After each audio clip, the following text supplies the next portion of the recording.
जंग सितंबर 1965 के पस मंज़र में लिखा हुआ एक शाहकार नावल BRB बहती रहेगी, जिसमें पाक भारत जंग के वलुलाहेज़ वाक़यात शामिल हैं। नावल शुरू करने से पहले आपसे गुजारिश है कि हमारे चैनल वर्ल्ड ऑफ नावल को सब्सक्राइब कीजिए और बेल आइकन को प्रेस कीजिए ताकि हर आने वाली वीडियो आप तक बआसानी पहुंच सके।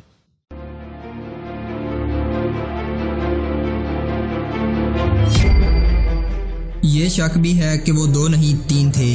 गश्त के कांस्टेबलों ने इन्हें बुलाया। एक आदमी एक तरफ भाग गया, 2 दूसरी तरफ निकल गए। आपकी बेटी ने भी भागने की कोशिश की, लेकिन कांस्टेबलों ने उसे पकड़ लिया।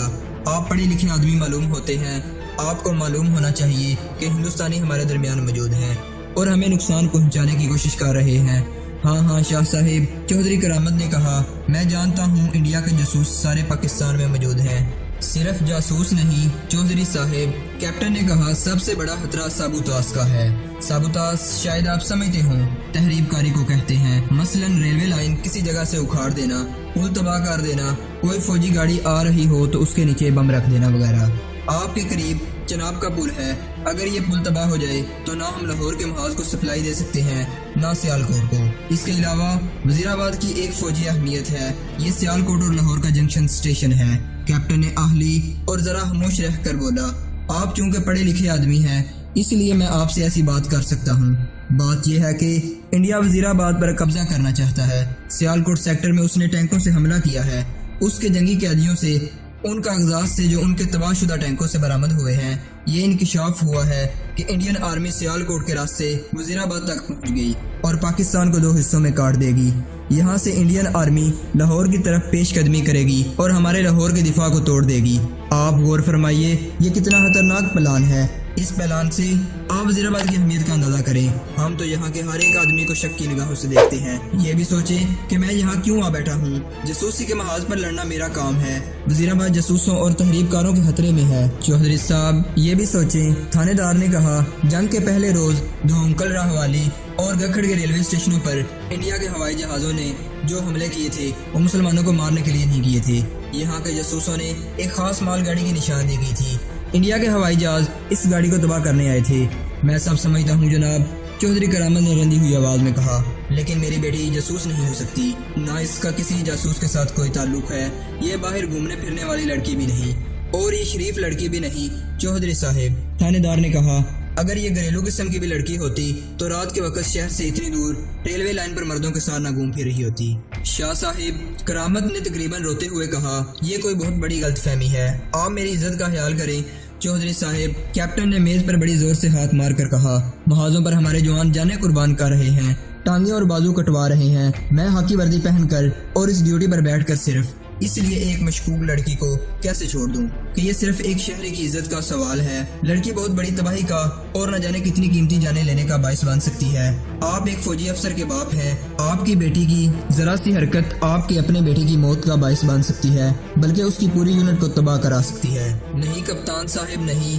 चौधरी करामत ने रक्त से दबी हुई आवाज में अपने सर को दाएं बाएं हिला कर कहा, मेरी बेटी पर कोई और इल्जाम आयद कर दें, मैं सर झुका लूंगा। ये जासूस नहीं हो सकती।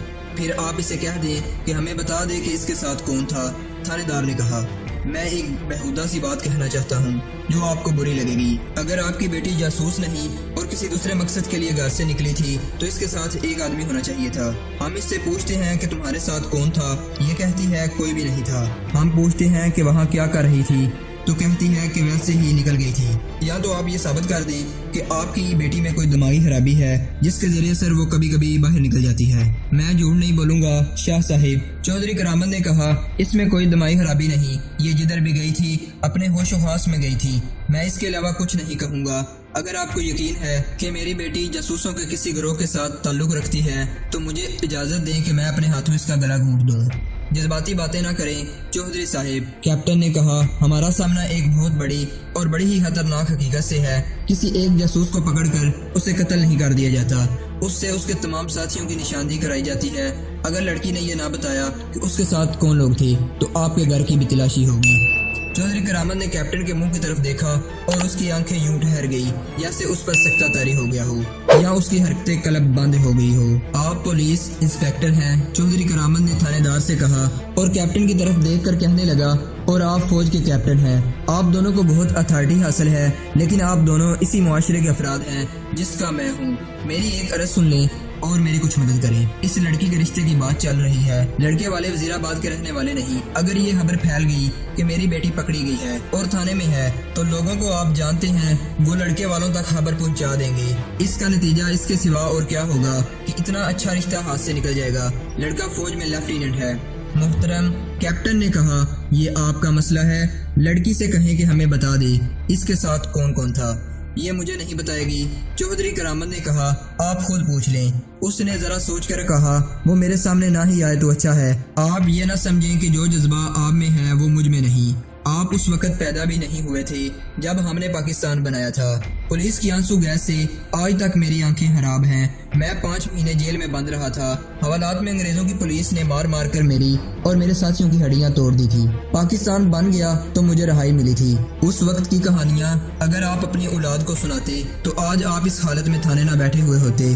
थानेदार ने कहा, बहरहाल आपकी ये बातें आपकी बेटी को बेगुनाह साबित नहीं कर सकती। अगर आप अपनी बेटी को अपने साथ ले जाना चाहते हैं तो बाहर बैठें। कैप्टन ने कहा, आप घर जाना चाहते हैं तो चले जाएं। हम ये नहीं बता सकते कि आपकी बेटी को हम कब फारिग करेंगे भी या नहीं। चौधरी करामत यूं उठा जैसे उसके कंधों पर उसकी औलाद के गुनाहों का सारा बोझ डाल दिया गया हो, या जैसे वो एक ही जुस्म में 90 बरस का ज़ईफ बूढ़ा हो गया हो। वो थानेदार के दफ्तर से निकला और ब्लैकआउट की तरीके में गायब हो गया। ले आओ उसे, कैप्टन ने थानेदार से कहा। मैं उसे अंदर भेज देता हूँ। थानेदार ने उठते हुए कहा, पहले आप अपना तरीका आजमा लें, मैं उसे आपके पास छोड़ जाऊंगा। लेकिन कैप्टन तारिक, थानेदार ने मुस्कुराकर कहा, लड़की खूबसूरत है और आप अभी नौउम्र हैं। अगर लड़की जासूस हुई तो आप पर जादू चला जाएगी। जासूस औरतों के किस्से आपने सुने होंगे। शाह साहेब, कैप्टन तारिक ने हंसते हुए कहा, अगर जंग न होती तो मैं शायद कुछ वक्त के लिए इस लड़की का जादू कबूल कर लेता, लेकिन अब किस्सा कुछ और है। मुझ जैसे लेफ्टिनेंट और कैप्टन महाजों पर लड़ रहे हैं, कट रहे हैं, टैंकों से टकरा रहे हैं। मुझे वहाँ होना चाहिए था, लेकिन मेरा महाज ये है, अभी तो अपना ईमान ज्यादा अजीज है। आप फिक्र न करें, उसे ले आए। थानेदार शमा को कैप्टन के कमरे में दाखिल करके चला गया। कैप्टन तारिक ने शमा को सर से पांव तक देखा। वो हर लिहाज से पुरकशिश लड़की थी और नौजवान भी थी। उसके आंसू बह रहे थे। कैप्टन तारिक ने उसे अपने सामने कुर्सी पर बिठा लिया। क्या फायदा आंसू बहाने का? कैप्टन तारिक ने कहा, सिर्फ इस सवाल का जवाब दे दो कि तुम वहाँ क्या कर रही थी और तुम्हारे साथ कौन था। वो खामोश रही। कैप्टन उसे देखता रहा। तुमने ये क्यों नहीं बताया कि तुम्हारा बड़ा भाई फौज में लेफ्टिनेंट है? कैप्टन तारिक ने पूछा। तुमने तो ये भी नहीं सोचा कि तुम्हारा बाप कितना मुअज़्ज़ज़ आदमी है और वो तुम्हारे रिश्ते के लिए परेशान हो रहा है। शमा का सर झुका रहा। वो कुछ भी ना बोली। कब तक चुप रहोगी? कैप्टन तारिक ने कहा, हम तुम्हारे बोलने का इंतजार नहीं करेंगे। तुम जिस जगह बैठी हुई हो, यहाँ पत्थरों जैसे सह चोर और डाकू भी बोल पड़ते हैं। मैं चोर तो नहीं, शमा ने सर उठाकर दबी हुई आवाज में कहा।